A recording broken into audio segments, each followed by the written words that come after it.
Versículo 11 do texto de Mateus 27. Nós temos uma igreja e um perfil de estilo cristão, nesse momento, negociando com o Estado direitos, negociando com a política, com o mundo, com as instituições políticas, direitos de ser cristão. E nessa negociação, a igreja se institucionalizou. A mesma coisa que aconteceu com Israel, a igreja está vivendo agora. Partidos políticos estão surgindo dentro da igreja nesse momento, para defender o quê? Os interesses de pessoas, e não o interesse de Cristo. Ser humano cristão, qual seria a minha e a tua posição diante desse cristianismo que surge agora? Aonde a patente dele é esta: dialogar com o mundo e encontrar uma forma de que ele estabeleça ministério cristão sem haver impacto, sem haver escândalo, sem haver conflitos. Há uma união entre igreja e política? Não.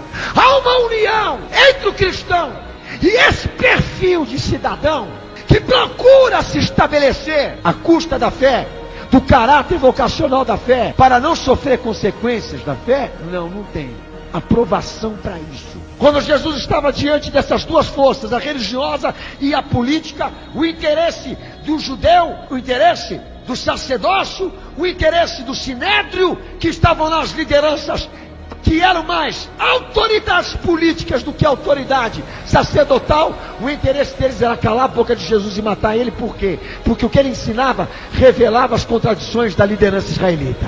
E por outro lado, o interesse de Roma, o que era? Matar a Cristo para satisfazer os judeus e continuar a ganhar tributos dos judeus. Então o sistema é isso. Ele nunca vai beneficiar, nunca irá estar aqui a favor do que essa igreja ensina agora, do que Jesus determina aqui agora. Porque se nós formos olhar para o que seremos no mundo agora como cristão, nós nos sentiremos como Jesus, diante de um tribunal de contas e sendo condenados, criminalizados, julgados, porque a nossa forma de aplicar fé, a nossa forma de aplicar conduta não está de acordo com esse mundo que está aí fora agora. Se o Estado nesse momento ele vai aprovar leis que ferem a fé, se o Estado nesse momento vai aprovar constituições que impedem a liberdade cristã e a liberdade de expressão bíblica, eu não vou mandar irmão para a bancada política e mudar toda esta situação. O que Jesus faria então? Colocar a igreja de joelho no chão, boca no pó. A igreja e o cristão foi chamado para servir os princípios celestiais, foi chamado para servir a vontade de Deus, e se precisar padecer, padeceremos, mas não negociaremos. E nesse momento a igreja cristã está no mesmo parecer, para poder continuar lucrando, tendo direito de liberdade religiosa.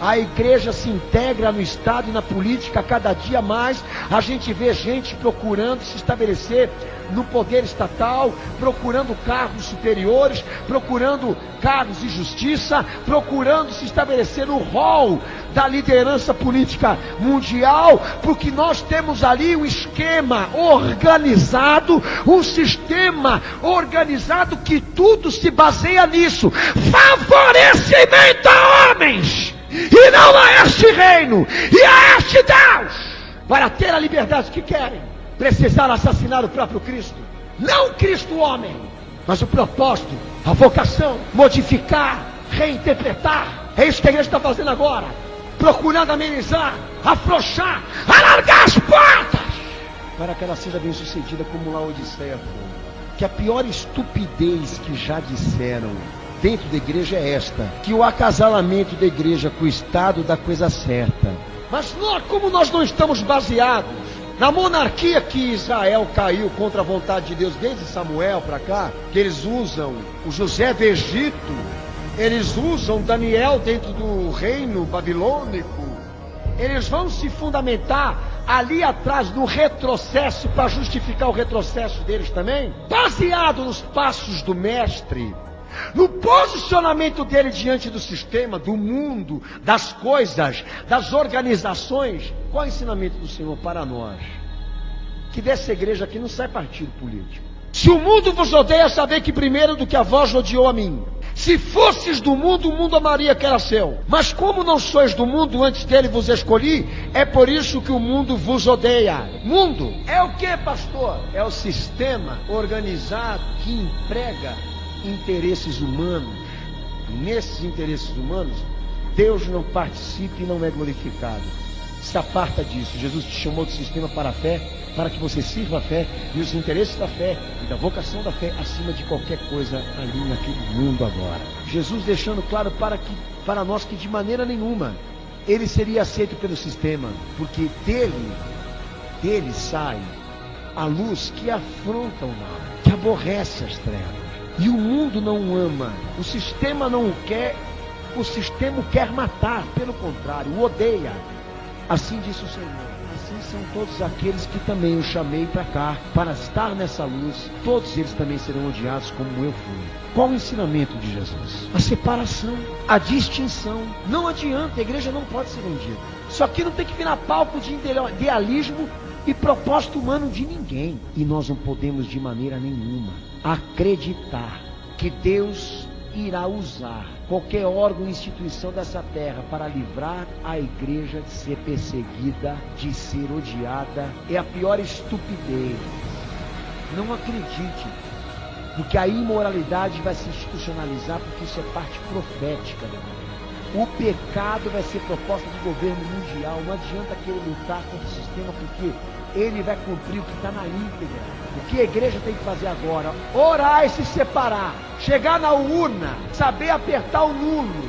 Você não tem nada a ver com essa porcaria que está acontecendo aí agora. Ninguém vai ajudar ninguém. Ninguém vai ajudar nada. 2 Coríntios capítulo 6, versículo 14, ensina a não nos prendermos a um jugo desigual com os infiéis, a não criarmos sociedades, comunhão, relação, concórdia, consenso com aquilo que é injusto, com aquilo que é profano, com aquilo que é idólatra, com aquilo que é oculto, com aquilo que é contraditório. E a ordenança de Deus é: faça a distinção, saia do meio deles, apartai-vos, diz o Senhor, porque eu quero ser para vós pai, e vós seres para mim filhos e filhas. A ordem não foi de Paulo, a ordem foi do que o teu Senhor testemunhou para você quando esteve lá, diante do sistema. Ele fez o quê? Ele apelou para César? Ele apelou para o Sinédrio? Ele apelou para o sistema? Ele usou o sistema? Não! Quando chegou a hora, ele estava lá para sofrer. Saiu dessa igreja. Chapa? Não. Pedro foi deputado? Não. Paulo foi? Não.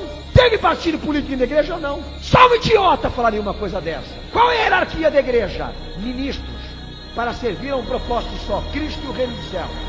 O mundo está sendo preparado para receber o iníquo, e esta igreja está sendo edificada para receber Jesus do céu e da glória.